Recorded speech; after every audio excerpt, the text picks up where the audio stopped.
Hey everybody, this is your Tutor Rogue here of the Rogue Saint, and I just wanted to say that I'm making this video not as an attack on the fandom in general, nor anybody who works on the show or helps produce it.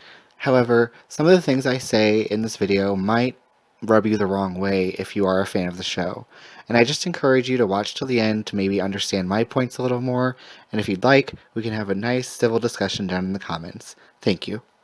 If I am left with a rose in my head, let it die. So before I start in full on the things I don't really care for in this series, I'd like to at least list a couple things that I do enjoy. The first would be the design of the turtles, as well as the voice acting and animation. Now going into this show, I wasn't really concerned about the voice acting because I knew the voice director was Rob Paulsen. And Rob Paulsen, as everybody knows, voiced the original Raphael in the 80s series, and he also voiced Donatello in the 2012 series. And I'm sorry, but my list of likes really does end there. There are certain minor things that I do enjoy, but they aren't worth mentioning. And it's not really something I say with a lot of pride, because I do want to like more of this show. I am a huge Turtles fan, and my fandom began properly in the 2003 series. And before that, even I had watched the 1990 movie. And after I was properly introduced to the fandom, I began to kind of voraciously consume any kind of Turtles media I could find at the time, which was limited mostly to the comics and the 1980s show. And after that, I've since seen pretty much every version that exists. I even willingly watched the Out of Their Shells tour, and we all know how bad that was. So let me get into the first dislike that I have for this show, and that would be Master Splinter. Very briefly, I'd like to touch on the 2012 version of Master Splinter, because I would feel that he was done quite beautifully in that show. He was very wise and had an almost sacrosanct type of presence, and especially when it came to who he was as a sensei, and there was a very real sense of connection between him and the Turtles. And by the end of the fourth season, when he, spoiler alert, was killed off, you really did feel as if they were a family and that they truly did love each other. There was also a very good standout episode called Lone Rat and Cubs, which the title of is a reference to a very early Japanese film called Lone Wolf and Cub. And it really just hit home that connection between them. Even if he was very harsh in his training and strict in his discipline, you could tell that he did everything that he did because he felt a very deep love for them. And now that that's out of the way, let's move on to the Splinter in this new series. And all I can say about that is that he looks like if the 2003 Splinter let himself gain about 1 million pounds and became addicted to K-drama. So, needless to say, I am not a huge fan of this version. I think it is a serious insult to Splinter's character, and not only that, but the removal of certain things about the Hamato clan and certain things about Splinter really cause a loss of connection to the Shredder and the Japanese heritage on which the show, I guess, or the relationship, more so, the relationship between him and his sons is built. Now, what do I mean by that when I say that there is a loss of connection to Japanese heritage? So this has been of varying importance throughout every version. There has always been shades of this in various incarnations of the Turtles, that they have some kind of roots with Japan. Some of the comics even take it so far as to say that they were originally human and like reincarnated into these turtles, and I'm not a huge fan of that characterization either. I think it's a little bit too convenient, but as far as a baseline, let's use the 2012 series to explore that a little more, because I have just recently seen it again for about the 5th time, not counting the times I went back and watched various seasons on their own. Now, in the 2012 series, I believe their connection to Japanese culture was handled very well. You can see that it is a part of their everyday life and their everyday training, And I guess in some form you could argue that it doesn't really seem to come into their everyday life like you would think it would, but it is something that connects them to Splinter and connects them to his former life as Hamato Yoshi. In Rise of the Teenage Mutant Ninja Turtles, however, this connection seems as if it is almost tossed aside, as if they were never really taught much about what living in Japan was like or what living as a Japanese person was like. And that's not to say that in the 2012 series they were taught extensively or anything, but I think there was a lot they could infer from the way that Splinter acted and from various other things, such as the fact that he trained them in Japanese or that he would pepper Japanese throughout his everyday speech, that could infer some other things about them through that. However, in this new version, it doesn't seem as if that connection is there. It seems as if they were never taught anything about what this could mean in a Japanese context or what it means to be somebody of that heritage. And there is the argument to be made that, oh, Rogue, that's kind of a fringe thing. It's something you could not know and enjoy the series of any other way. And you're right, you could watch Ninja Turtles and enjoy that show or any version of it without this whole connection to heritage and talking about all the things that I'm talking about here. However, for fans that are invested in the lore and invested in the backstory, these are things that are interesting to get into. And in Rise, it seems as if Splinter doesn't really care. It seems like the most exposure they've had to Japanese culture comes through Japanese media, in particular the whole Lujitsu films and stuff like that. And I feel like that does a great disservice because it robs us of this sense of true connection and true familial bond. And it also robs certain characters of other things, such as Leonardo. Leonardo is probably the most ardent example I could think of when it comes to other versions and how he approaches life and the way that he thinks.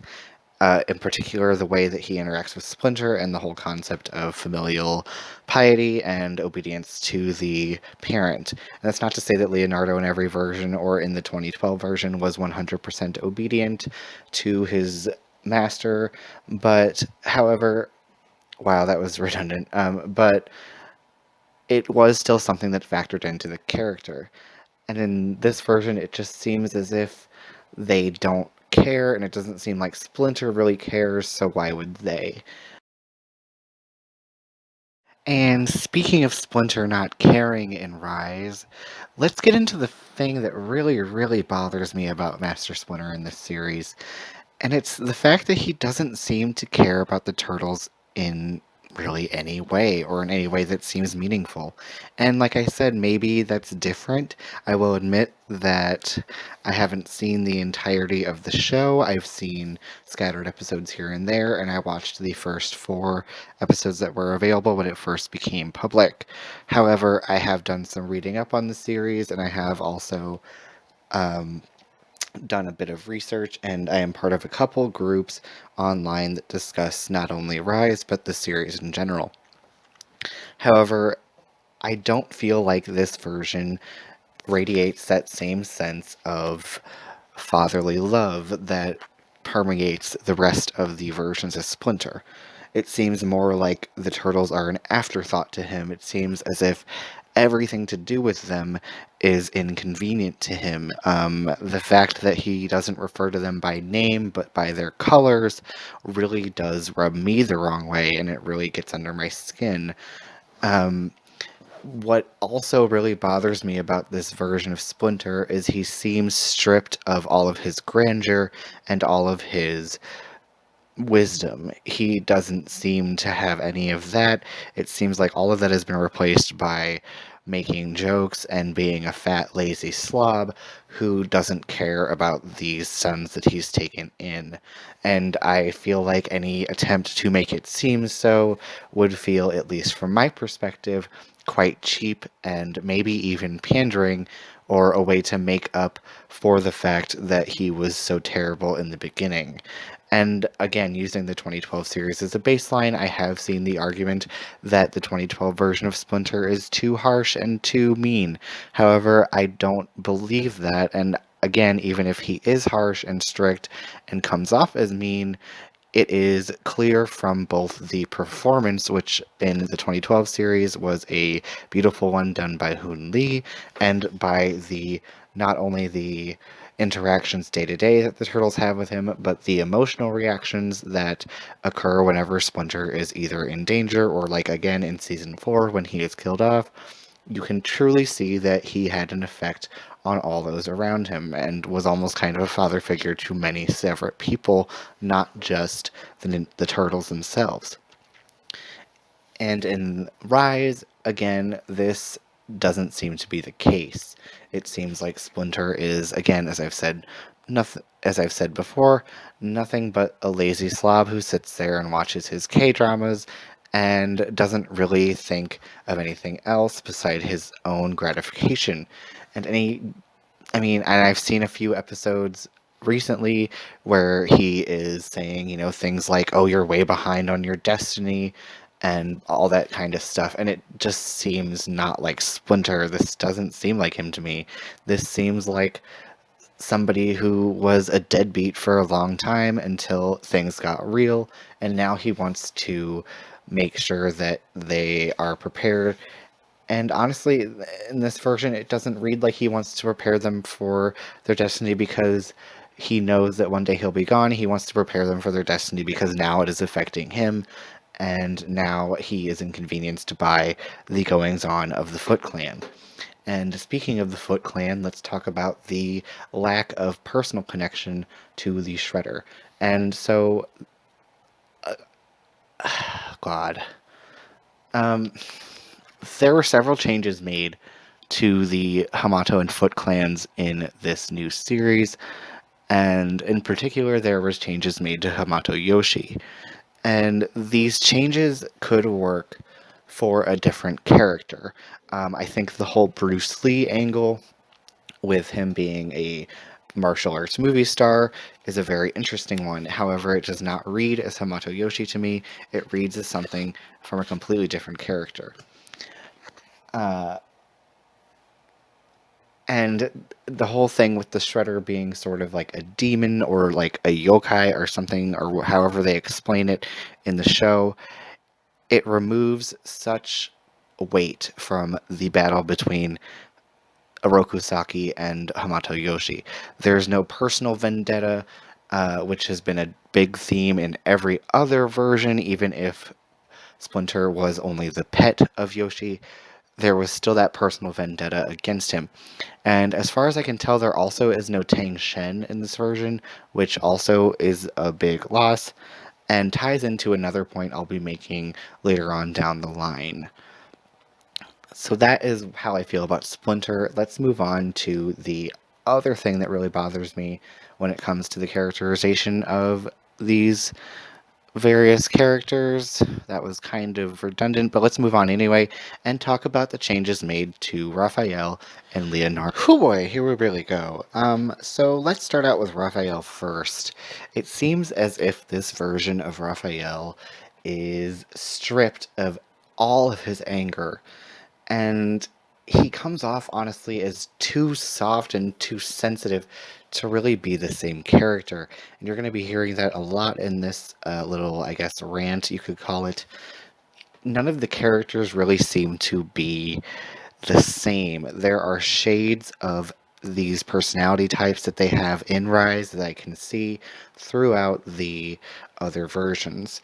However, I feel like there is a kind of almost a taking of the internal characteristics of the characters and making them external.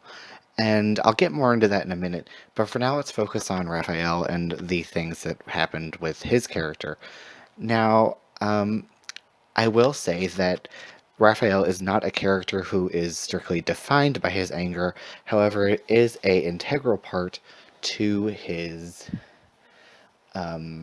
stories and to his character arc in most versions. And as far as his anger goes, I believe that in every other version, but again using the 2012 version as a baseline here, it is sort of an armor or a shield. It's at the same time reactionary and pre-reactionary, and I don't know if pre-reactionary is really a word or what I'm trying to say here, but let me explain. So I believe that Raphael is the most sensitive of his brothers. He is the most vulnerable and soft on the inside. However, because he is the most sensitive of his brothers, the fact that nobody will really accept them and that people look down on them as freaks and abominations, that really does hurt him. And his response to this hurt, because he has no other way to deal with it, is to get angry and to lash out, sometimes at the wrong people and sometimes at the right ones. However, I believe that it becomes almost a hindrance in some cases, his anger, but it is a necessary hindrance. People and characters who are separate from people but still need to be people at the end of the day, even when they're anthropomorphic turtles, need flaws and able to work and able to be believable. And Raphael's flaw is quite human. The sensation of being hurt by people, especially for things that you cannot control, is one that is very demoralizing, and some people's response to that demoralization is anger. And as far as Raph goes, he uses that anger almost as like a shield, as well as his more abrasive personality traits, as almost a shield so that there is nothing you can say that'll really hurt him if he hurts you first, whether that be with his words or with his physical violence. Uh, and again, I'm not saying that he has to be a giant asshole because I don't think he is. He is, however, abrasive. He is rough around the edges. He is somebody who might seem to be an asshole at first glance, but underneath that, you can see that it comes from a place of sensitivity and being vulnerable. And taking that vulnerability to the point that Rise does, which makes him actively avoid saying mean things, is sort of, again, like I said with Splinter, it's a disservice to the character because you take this internal aspect and you make it external. Well, what does that leave underneath? There is nothing really underneath that besides maybe he does have an underlying anger issue in Rise that we don't see. Now, I will say this. There is a way this could be done interestingly. Oh my god, I can't talk today. It would be interesting, or at least from my perspective, it would be interesting to see Raph actively make the choice to be more nice and to be less abrasive and more friendly. However, with nothing else to go on, it seems as if he's always been that way. It doesn't seem like he is trying to actively be better and move past his anger. It seems as if he's just been this way, and sometimes he gets angry and goes off on people. And that isn't Raph to me. That isn't even getting into other things, such as I believe this version of Raph is sort of dumb. Not completely stupid or anything like that, but he seems a bit more clueless and naive. And that's, again, not really a thing that I associate with Raphael. He is more, in my opinion, he is supposed to be kind of the most jaded of all of them. And that's one of the reasons he gets along with Casey, usually because Casey is usually quite jaded himself and rough around the edges. And I believe Casey and Raph are sort of mirrors of one another, in so much that they are both caring and sensitive on the inside, but use an abrasive and rough personality because of the way that life has worked out for both of them, that feels like that is the only response they can have to such a world. And let's get into Leonardo. And you can't see it right now, but I am actively lighting a cigarette, right? Because this is... damn, this one really gets to me, guys. Leo in Rise is functionally just Michelangelo.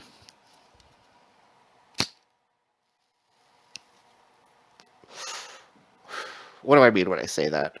I mean that he is too concerned, Leonardo, in this version, with being the most clever one in the room. He is cool and fly and all those other outdated adjectives that I could be using here.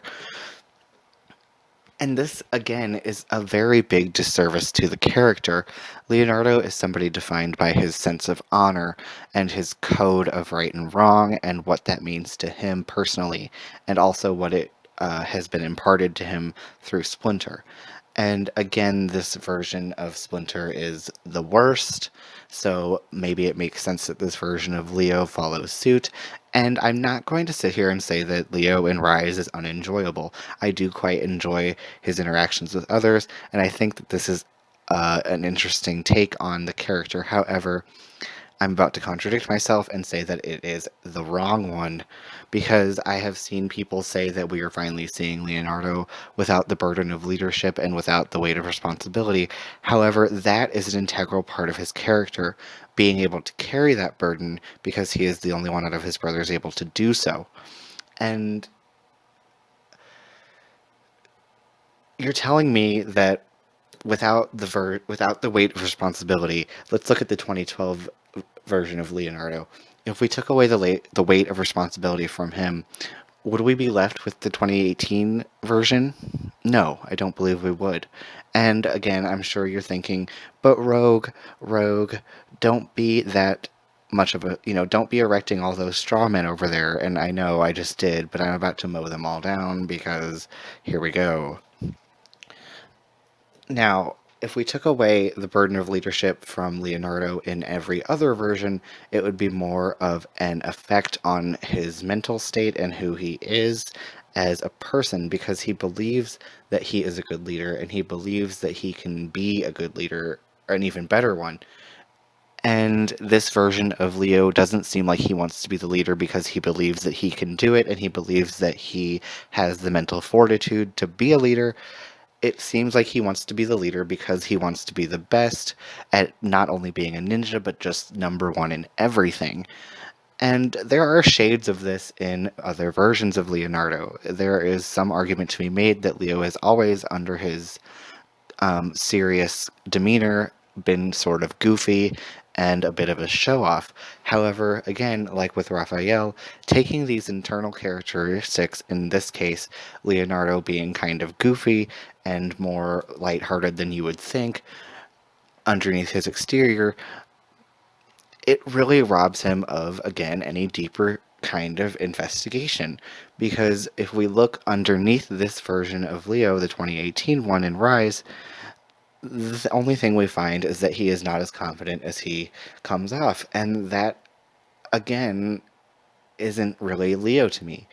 Leo is somebody who is honorable to his core, and he believes that it is his duty to bring honor not only to Splinter and the Hamato clan, but to his brothers as well. And he believes that the burden of that honor and bringing it rests mostly on him. And he doesn't really let anybody else know how much this affects him until it boils over and becomes too overwhelming.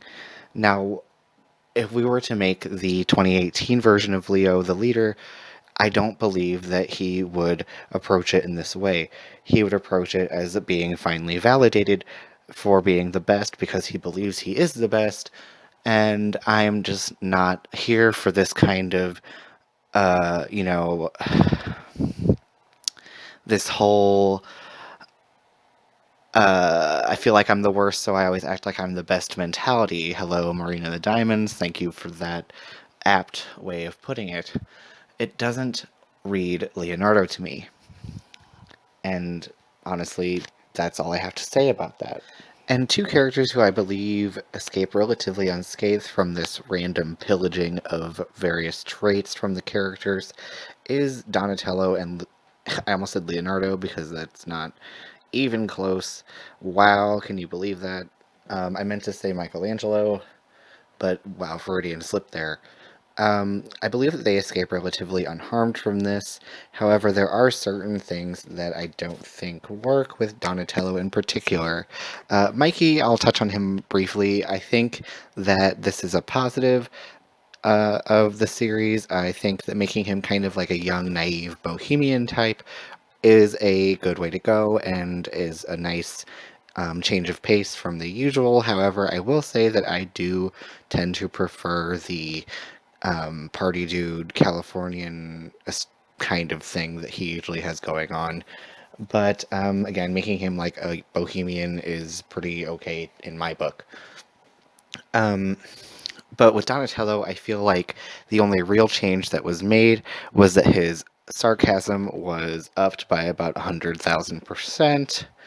And it seems as if he no longer invents things because he loves science. It seems like he invents things because he's smart and he wants to show how smart he is and be the smartest one in the room. I'm saying basically that they made Donatello into a less alcoholic and less shitty version of Rick.